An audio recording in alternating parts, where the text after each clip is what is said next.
2017년 7월의 일인데 그때 리더한테서 편지가 왔어요. 교회에서 불신파 부류의 사람들을 정리하고 있는데 제 남동생이 어떤지 적어보내라는 내용이었어요. 그 편지를 받고 전 좀 놀라고 긴장됐어요.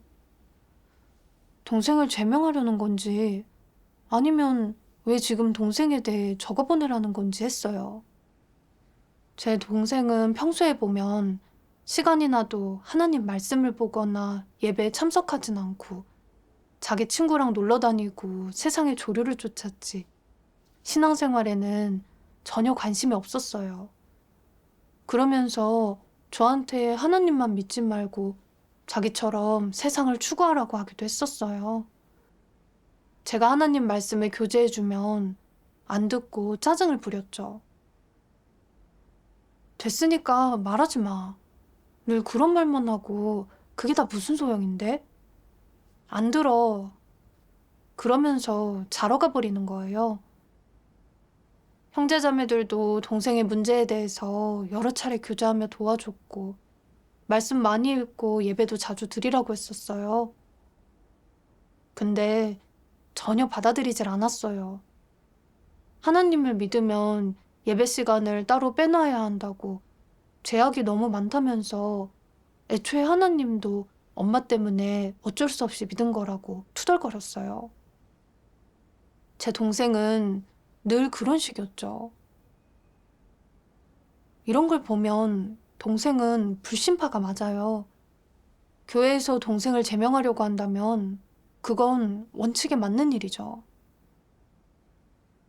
근데 저와 제 동생은 사이가 쭉 좋았거든요. 어려서부터 맛있는 음식이 있으면 항상 저를 위해 남겨놨었고 누가 돈을 주면 절반은 꼭 저한테 줬었어요. 학창 시절에 한 번은 제가 선생님께 벌을 받아서 방과 후에도 학교에 남게 됐는데 동생은 그게 가슴이 아팠는지 울음을 터뜨리더라고요. 마을에서 형제자매 간에 저희만큼 이렇게 돈독한 사이가 없었어요. 이런 일들이 생각나니 차마 동생의 나쁜 모습들을 적을 수가 없더라고요. 우애를 깨뜨리고 싶지 않았죠. 제가 동생에 대해 사실대로 적으면 동생을 제명할 거고, 그럼 동생은 구원받을 수 있는 희망이 사라지는 게 아닌가 하는 생각이 드니 동생한테 너무 잔인하고 무정한 짓을 하는 것 같고, 제가 동생의 나쁜 행동들에 대해 썼다는 사실을 나중에 알게 되면 절 안 보려고 하지 않을지 걱정이 되는 거예요. 그래서 좋은 점들을 쓸까 했어요. 평소에 말씀을 읽고 예배는 안 드리지만 마음으로는 하나님의 존재를 믿고 있다고 쓰는 거죠. 그러면 동생한테 여지를 줄 수 있잖아요. 나중에 리더가 동생의 안 좋은 모습들을 보면 그때 동생한테 교제해 주겠죠. 그럼 제명되지 않을 수도 있잖아요. 근데 사실대로 적지 않는다면 거짓말하는 거고 진실을 숨기는 건데 형제자매를 오도하고 교회 사역의 정상적인 진행을 교란할 수도 있어요. 그러니 교회 사역과 동생 사이에서 대체 어떻게 하면 좋을지 고민되더라고요.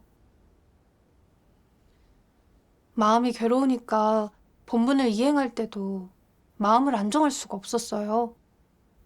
동생을 평가하는 그 일만 생각하면 머릿속이 하얘져서 어떻게 써야 할지 모르겠는 거예요. 생각할수록 복잡해서 전 조용히 하나님께 기도드렸어요. 하나님, 동생에 대해 공정하게 쓰고 싶어요. 근데 전 정에 사로잡혀 이걸 행하지 못하고 있어요. 제가 정에 얽매이지 않고 이 일을 대할 수 있도록 하나님 말씀대로 행할 수 있도록 인도해 주세요. 기도하고 이 말씀을 보게 됐어요.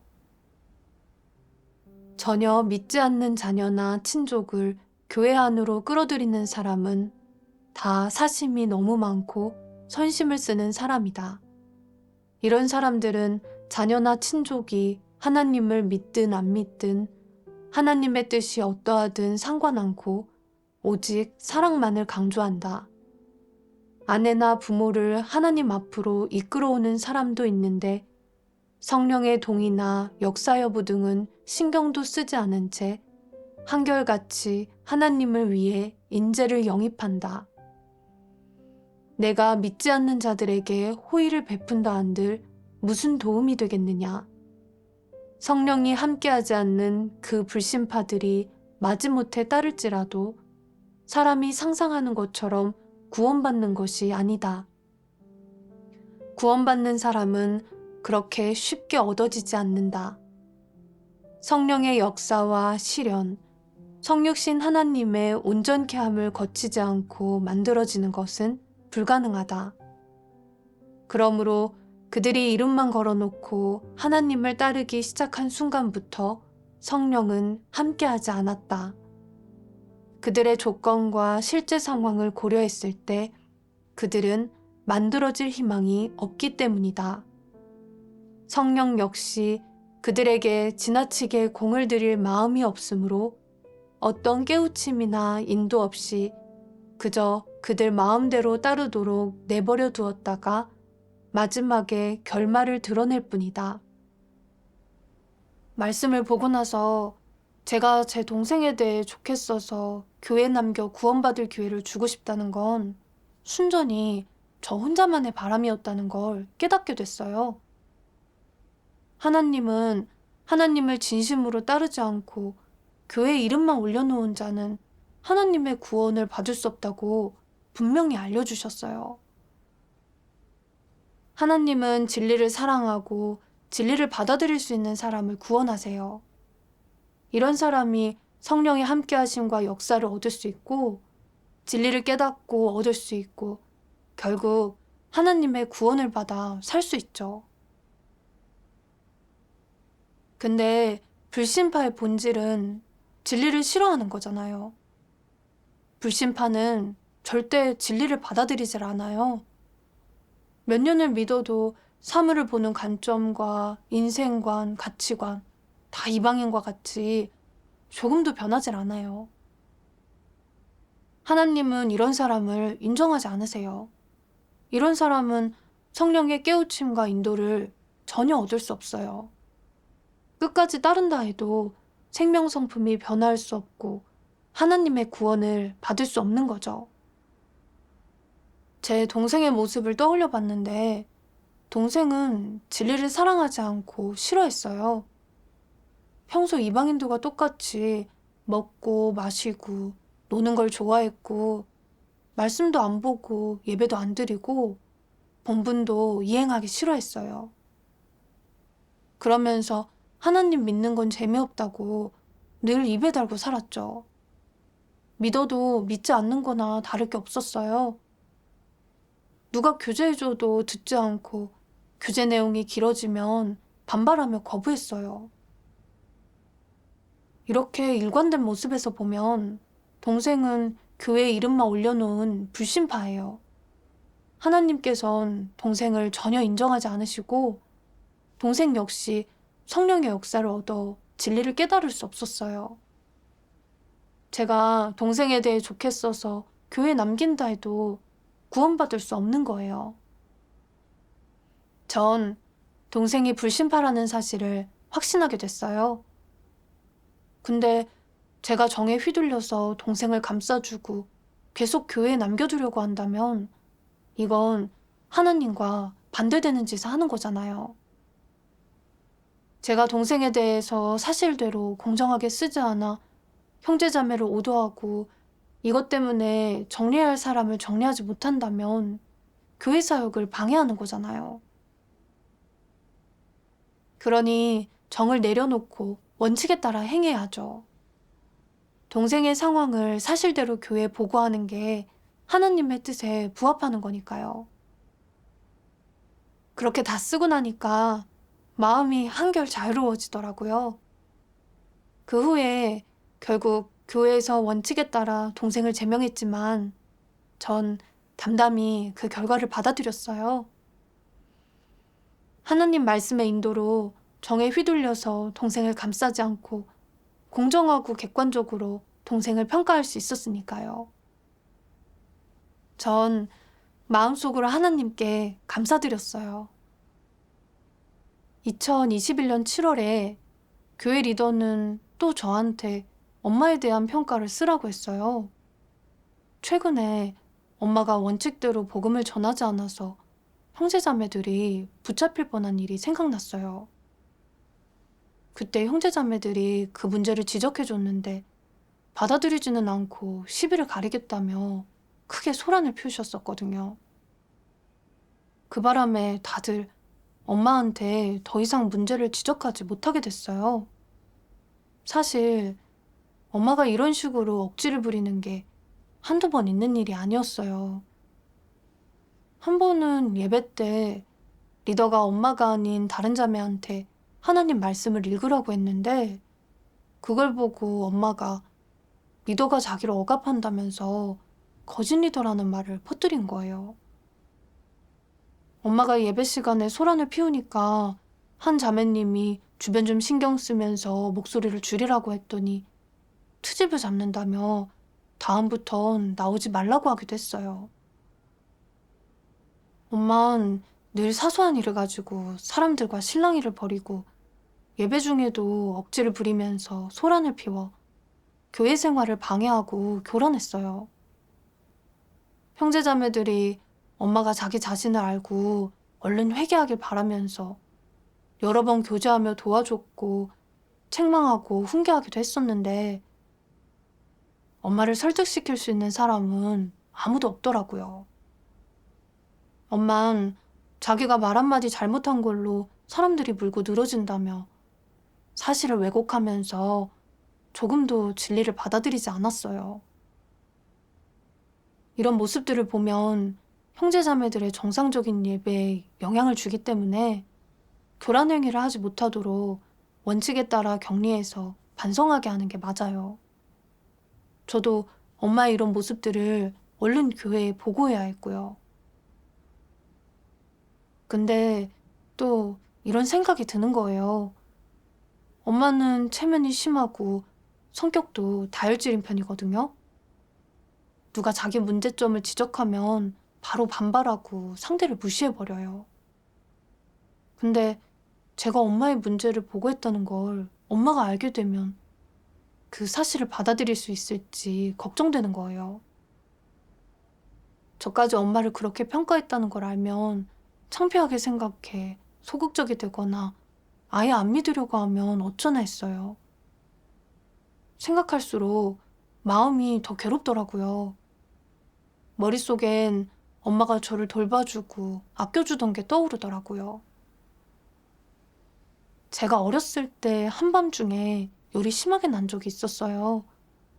그때 엄마가 저를 업고 연말 의사한테 갔었는데 그때 워낙 열이 심해서 저를 안 받으려고 하는 거예요. 근데 그때 엄마는 그 늦은 시간에 다시 저를 업고 읍내에 있는 병원으로 뛰어갔어요. 평소에도 엄마는 제 생활을 여러 면에서 챙겨주고 또 살뜰히 보살펴 주셨어요. 저를 낳아주고 키워주고 제가 하나님 앞에 올 수 있도록 복음을 전해주신 분이 제 엄마예요. 또 제가 본분을 이행하는 걸 지지해 주셨고요. 이렇게 저를 아끼는 엄마인데 제가 엄마를 폭로하는 건 너무 양심 없는 짓이 아닌가 하는 생각이 들더라고요. 그러니 엄마한테 큰 상처를 줄 것 같았어요. 또 교회 생활을 교란하는 엄마를 폭로하는 게 저라는 걸 사람들이 알게 되면 어떻게 자기 친엄마한테 그렇게 냉정하고 모지냐고 비난을 받을 것 같은 거예요. 부모도 모르는 불효자라는 소리를 들을 것 같았죠. 엄마가 진리를 받아들이지 않는 사람이지만 제게 잘해주셨던 일들이 자꾸 생각나고 제 친엄마라는 게 너무 마음에 걸렸어요. 그래서 리더가 계속 독촉해도 질질 끌면서 평가서를 쓰기 싫었어요. 우리 가족들이 모두 하나님을 믿으며 함께 찬양 부르고 기도하고 말씀 보며 마음을 나눴던 행복했던 때가 생각나는 거예요. 이런 일들이 자주 머릿속에 떠올랐죠. 동생은 이미 제명됐고 엄마도 격리해서 반성해야 할 상황이니 너무 괴롭고 어떻게 이 상황을 대해야 할지 모르겠더라고요. 본분을 이행할 마음이 나질 않았어요. 형제자매들한테 어려움이 있어도 부담을 가지고 진리를 구해 해결해 주지 않았어요. 정신이 딴 데 가 있어 예배도 대충 형식적으로만 드릴 뿐이지 아무것도 교제하지 못했어요. 매일 그렇게 흐리멍덩한 상태로 사는 게 너무 괴롭더라고요. 그때 제 내적 상태가 옳지 않다는 걸 알고 하나님께 기도했어요. 소극적인 내적 상태에서 벗어나고 정에 휘둘리지 않게 해달라고 하나님께 구했죠. 그리고 이 말씀을 봤어요. 정과 관련된 문제에는 무엇이 있느냐? 먼저 자기 가족들을 어떻게 평가하는지, 그들이 한 일을 어떻게 대하는지가 있다. 그들이 한 일, 물론 여기에는 교회 사역을 방해하고 교란한 일, 뒤에서 남을 판단한 일, 그 외 불신파의 행동 등이 포함된다. 너는 그것을 공정하게 대할 수 있느냐? 만약 평가서를 써야 한다면 너는 정을 배제하고 그들을 객관적으로 공정하게 평가할 수 있느냐? 이는 자기 가족들을 어떻게 대해야 하는지에 관한 부분이다. 그 밖에 너는 너와 비교적 잘 맞는 사람 혹은 너를 도와주었던 사람에게 정을 갖고 있느냐? 그의 행위, 사람됨을 객관적으로 공정하고 정확하게 대할 수 있느냐? 만약 내가 그가 교회 사역을 방해하고 교란하는 행위를 발견했다면 즉시 이를 보고하거나 폭로할 수 있느냐? 예를 들어 내 가족이나 부모가 하나님을 믿는 자인데 악행을 저지르고 교란하거나 진리를 조금도 받아들이지 않아 지금은 제명되었다고 해보자. 너는 어떻게 된 일인지 몰라 마음이 몹시 괴로울 것이다. 너는 하나님께 기도하고 진리를 구해야 하며 하나님의 말씀에 근거해 내 가족이 과연 어떤 부류의 사람인지 판단해야 한다.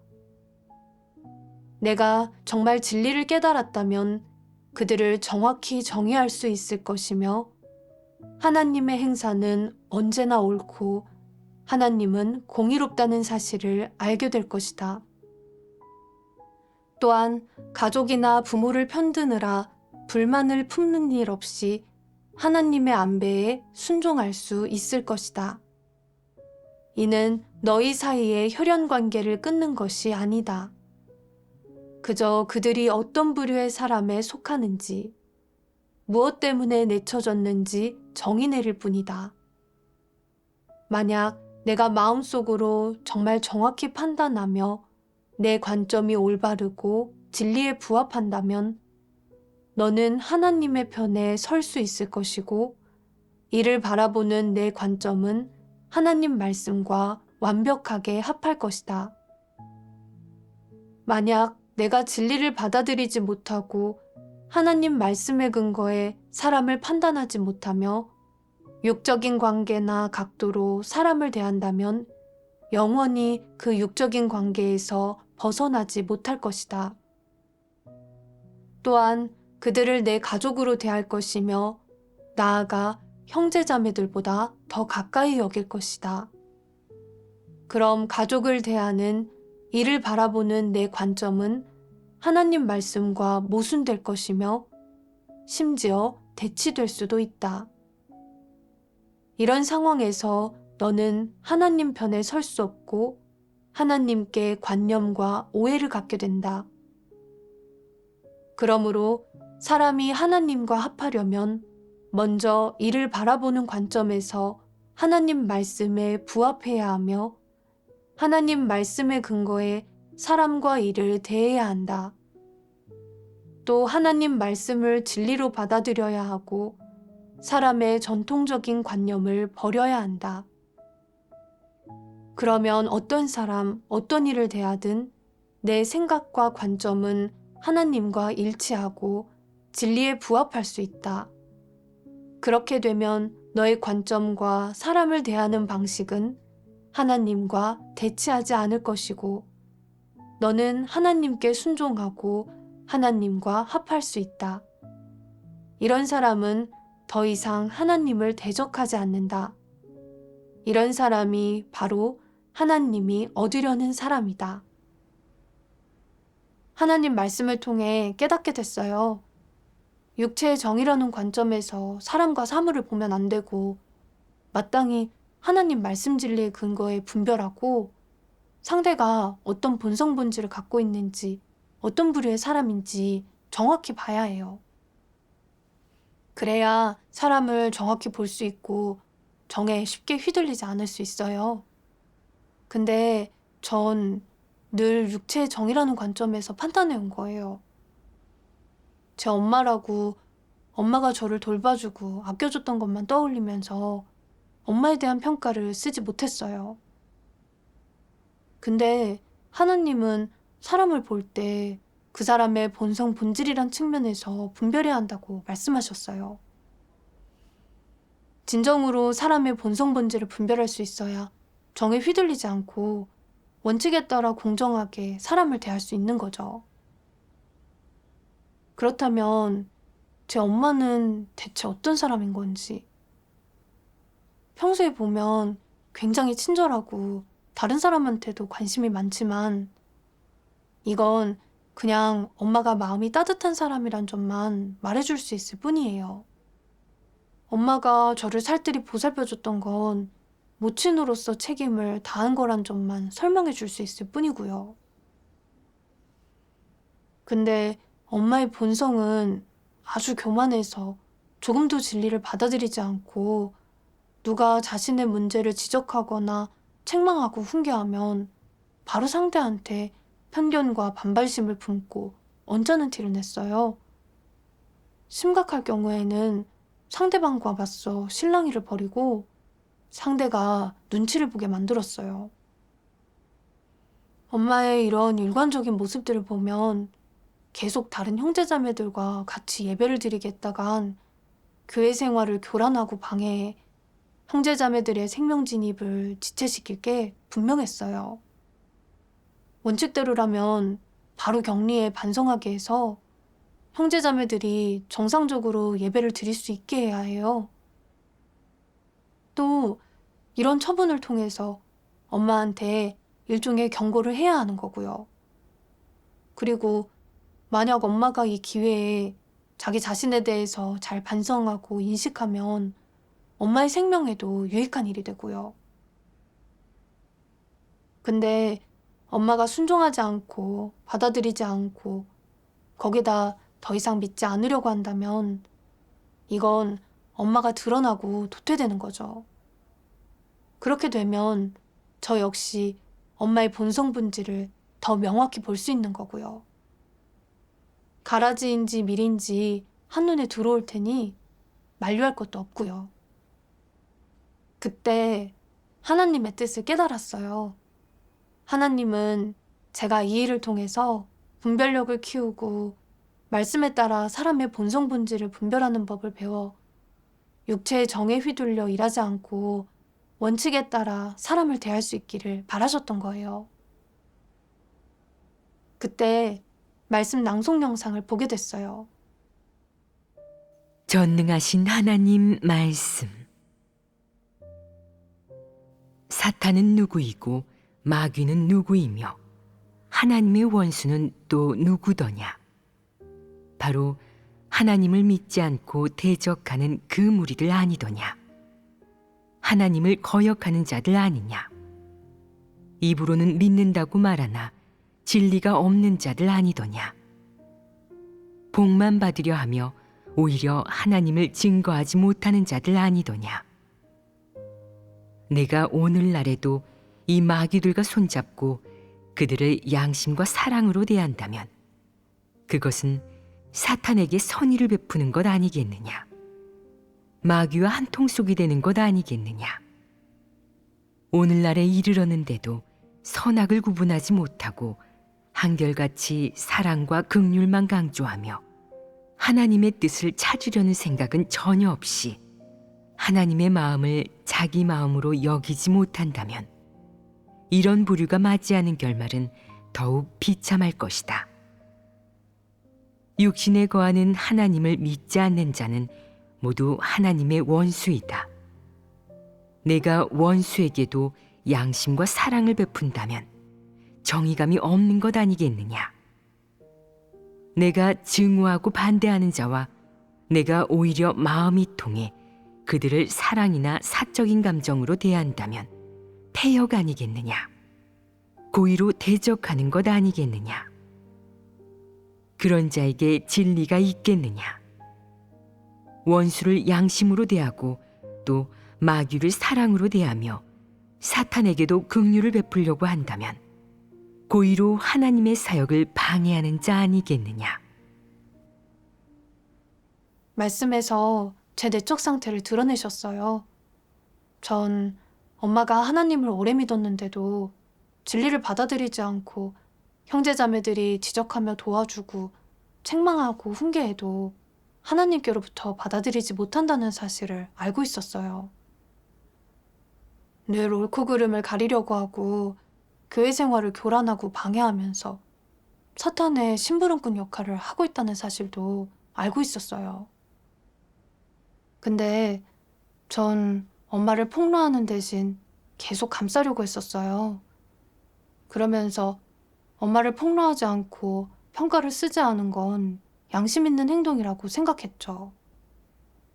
사실 저는 사탄을 향해 사랑을 논하고 양심을 논하고 있었어요. 하나님 집 사역은 조금도 고려하지 않고 형제자매의 생명이 손해를 보든 말든 상관하지 않은 거죠. 전 사탄의 편에 서서 사탄을 위해 말했던 거예요. 이건 하나님이 폭로하신 말씀처럼 고의로 대적하는 거죠.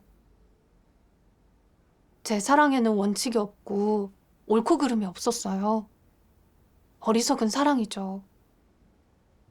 전적으로 엄마를 두둔하면서 엄마가 계속 교회 생활을 교란하도록 눈 감아줬어요. 그러니 저도 엄마의 악행에 한몫했던 거죠. 이건 다른 사람과 저 모두를 해치는 일이에요. 전 정말 정에 눈이 멀고 손발이 묶여 있었어요. 리더가 여러 번 재촉했는데도 엄마를 폭로하는 글을 쓰지 못했고 이 일은 계속 지연돼 교회 사역을 지체시켰어요. 자책감이 들고 전 왜 이런 상황이 생길 때마다 늘 저도 모르게 정에 휘둘리는 건지 대체 어떤 문제인지 생각하게 됐어요. 그리고 하나님께 기도하면서 제가 정의 속박에서 벗어나는 길을 찾도록 인도해달라고 구했어요. 기도 후에 말씀 낭송 영상을 보게 됐어요.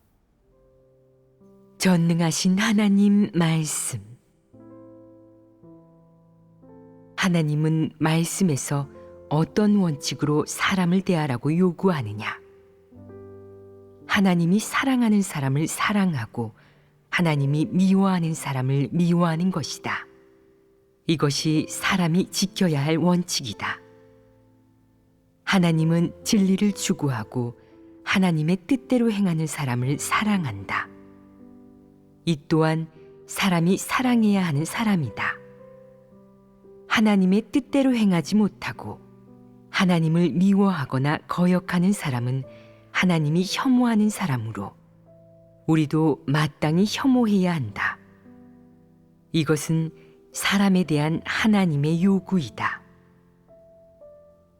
가령 하나님의 저주를 받은 사람이 있다고 치자. 하지만 그 사람이 너의 부모나 가족이라면 그가 겉으로는 악인 같아 보이지 않고 내게도 잘해준다면 너는 그를 미워할 수 없으며 심지어 변함없는 관계를 유지할 것이다. 하나님이 이런 부류 사람을 증오한다는 말씀을 듣고 나서 너는 괴롭고 미워할 수 없으며 늘 정에 휘둘리고 그 정을 철저히 끊어버릴 수도 없다. 이는 무엇 때문이겠느냐? 내 정이 너무 깊어 이것이 내가 진리를 실행하고 원칙을 지키는 걸 방해하고 있는 것이다. 너를 해하지 않고 잘 대해주므로 내가 증오할 수 없는 것이다. 내게 해를 끼쳤을 때 그제야 증오하기 시작한다면 너의 그 증오가 진리 원칙에 맞겠느냐? 이 밖에도 너의 내면은 전통관념에 얽매여 있다.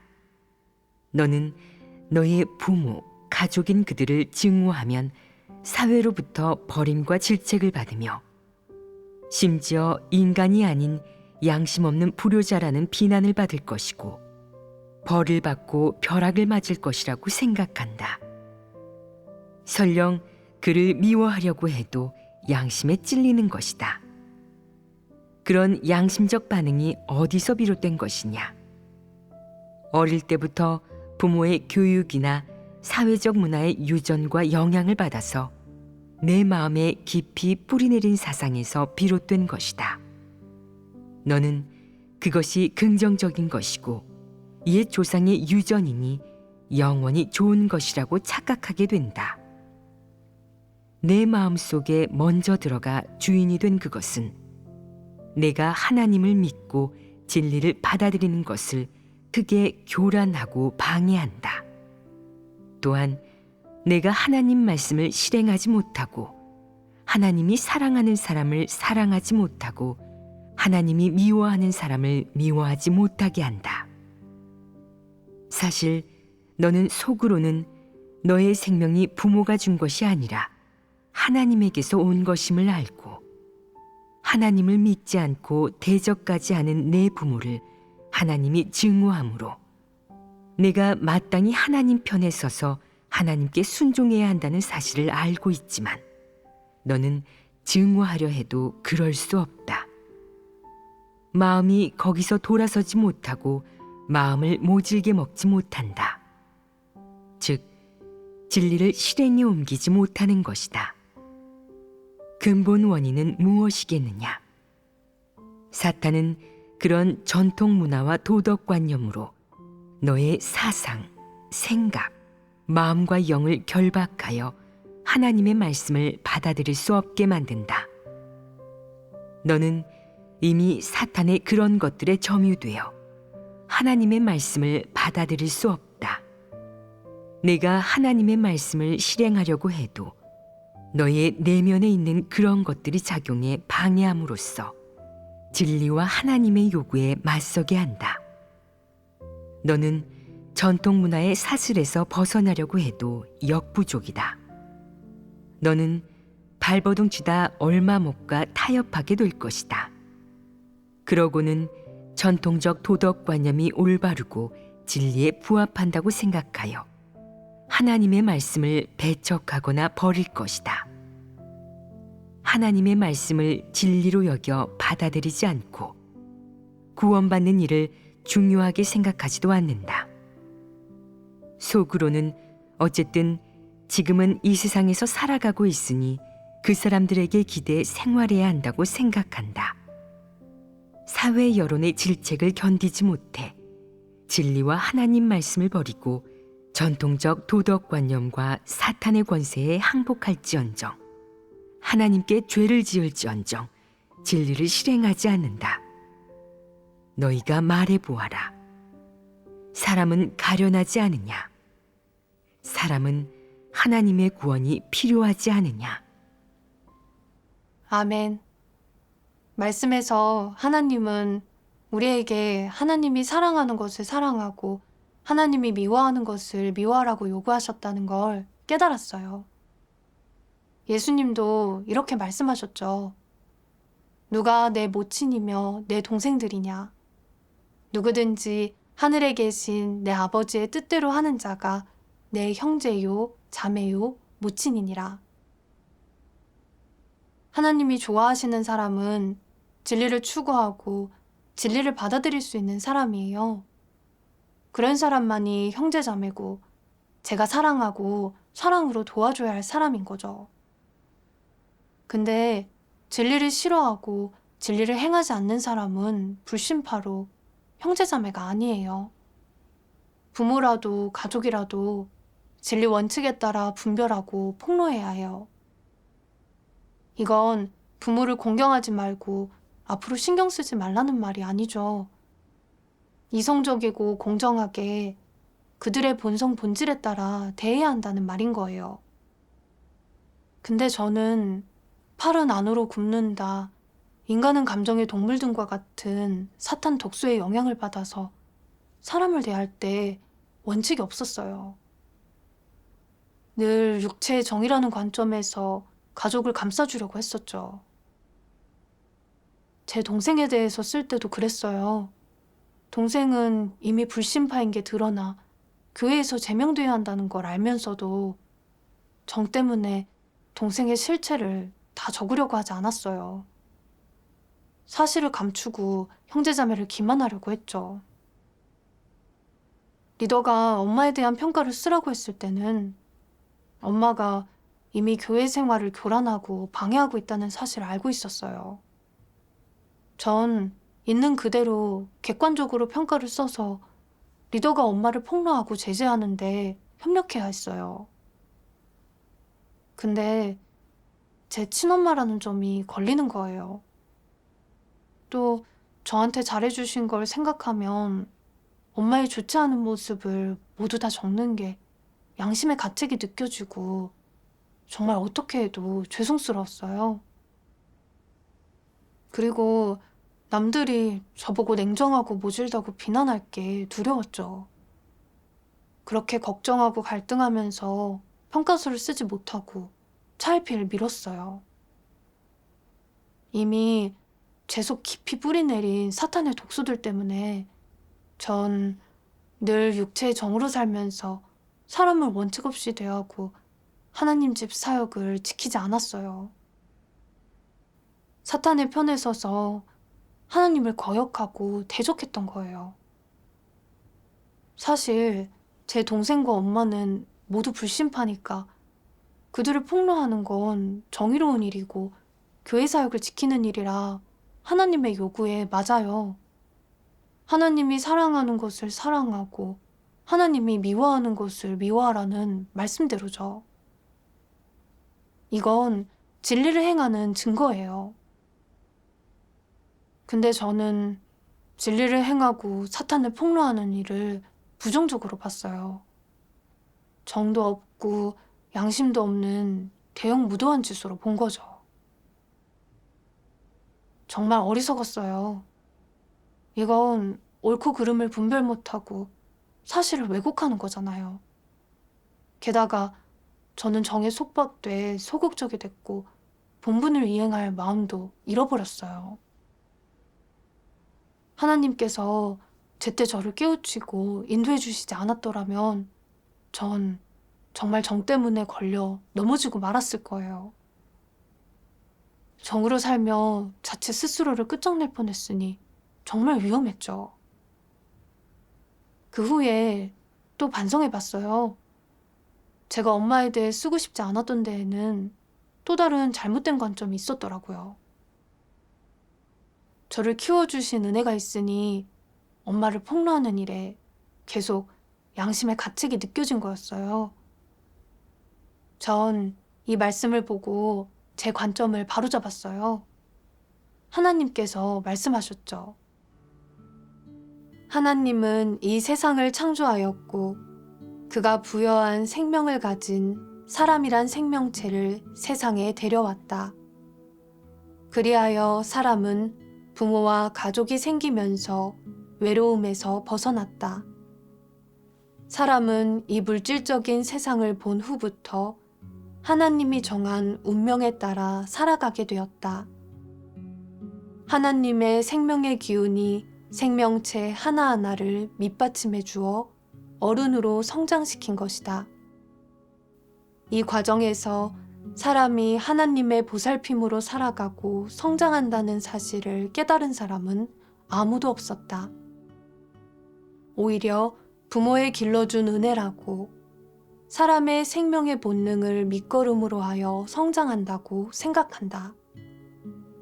사람은 누가 자신의 생명을 부여했는지, 그것이 어디에서 비롯되었는지 모르며 생명의 본능이 어떻게 기적을 일구는지는 더더욱 알지 못하기 때문이다. 사람은 그저 음식이 생명 연장의 근본이고 의지력이 사람의 생명을 존재하게 하는 근원이며 머릿속의 신념이 사람이 생존하는 데 필요한 미천이라고 알 뿐이다. 하나님의 은혜와 공급에 대해서는 조금도 알지 못한 채 하나님이 부여한 생명을 이렇게 헛되이 허비하고 있다. 밤낮으로 하나님의 보살핌을 받으면서도 자발적으로 하나님을 경배하는 사람은 아무도 없다. 하나님은 아무런 가망도 보이지 않는 사람을 위해 자신이 계획한 사역을 할 뿐이다. 그의 바람은 언젠가 사람이 꿈에서 깨어나 불현듯 생명의 가치와 의미를 깨닫는 것이다. 또한 하나님이 사람에게 모든 것을 베풀면서 치른 대가와 사람이 마음을 되돌리기를 바라는 하나님의 간절한 마음을 깨닫는 것이다. 말씀을 통해서 깨달았어요. 겉으로 볼 땐 저를 낳아주고 키워주신 건 엄마고 제 생활을 돌봐주시는 것도 엄마죠. 근데 사실 사람 생명의 근원은 하나님이세요. 제가 누리는 모든 것은 하나님이 주신 거고 저 역시 하나님이 주신 숨결로 사는 거예요. 하나님이 제게 생명을 주시고 저를 인간 세상으로 데려와 가족과 가정을 안배해 주셨어요. 제가 하나님의 음성을 듣고 하나님 앞으로 올 수 있었던 것도 하나님의 택함과 안배로 인한 거예요. 제가 사리를 분별할 줄 안다면 하나님께 감사드려야 마땅한 거예요. 그리고 일이 닥치면 진리를 행해 하나님을 흡족해 해드리고 하나님 사랑에 보답해야 맞는 거예요. 육체의 가족편에 서서 사탄의 심부름꾼 노릇을 하며 하나님 집 사역을 방해해서는 안 되는 거죠. 이걸 깨닫고 나니까 하나님 앞에 와 회개해야지. 더 이상 정에 휘둘려 엄마를 대하면 안 되겠더라고요. 그 후에 저는 엄마가 교회 생활을 교란하고 방해한 일을 사실대로 폭로했어요. 그리고 한 달 후에 전 교회 리더로 뽑히게 됐어요. 전 아직 엄마에 대해 분별하지 못하는 형제자매들이 있다는 사실을 알고 엄마가 교회 생활을 교란하고 방해한 일에 대해 교제해줘야겠다고 생각했어요. 형제자매들이 분별력을 키워 진리 원칙에 따라 사람을 대할 수 있도록 해야 하니까요. 근데 정말 교제하려고 하니까 마음속에서 갈등이 생기더라고요. 제 교제와 해부로 형제자매들이 모두 엄마에 대해 분별이 생기면 엄마를 다른 눈으로 보지 않을지, 그럼 엄마가 힘들지 않을지 걱정됐어요. 그러니 입을 뗄 자신이 없는 거예요. 전 제가 또 정에 빠져 있다는 사실을 깨닫고 예전에 봤던 말씀을 떠올려 봤어요. 하나님이 사랑하시는 걸 사랑하고 하나님이 미워하시는 걸 미워해야 하잖아요. 엄마가 교회 생활을 교란하고 방해한 건 하나님이 증오하시는 악행이었기 때문에 정에 휘둘려 엄마를 감싸려고 하지 말고 부담을 갖고 진리 원칙에 따라 엄마를 폭로하고 해부해 형제자매들이 분별력을 키우게 해야 돼요.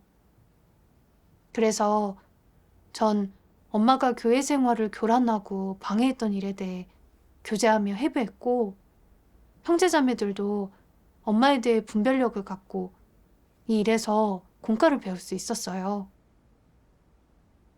결과적으로 다수의 형제자매들이 엄마를 격리해서 반성하게 하는데 동의하게 됐어요. 그렇게 하고 나니까 마음이 많이 편안하고 평온해졌어요. 진심으로 하나님께 감사드렸어요. 하나님 말씀의 깨우침과 인도로 진리를 깨닫고 원칙을 행할 수 있었거든요. 이젠 가족을 어떻게 대해야 하는지도 알게 됐어요. 그렇지 않았다면 전 정에 휘둘려 하나님을 대적하는 짓을 저질렀을 거예요. 이런 체험을 하면서 전 하나님 집에서 사람을 대하고 일을 처리할 때 반드시 진리 원칙에 근거하고 진리 원칙에 따라 행해야만 하나님의 뜻에 부합하고 마음도 자유롭고 편안해질 수 있다는 사실을 느낄 수 있었어요. 하나님께 감사드려요.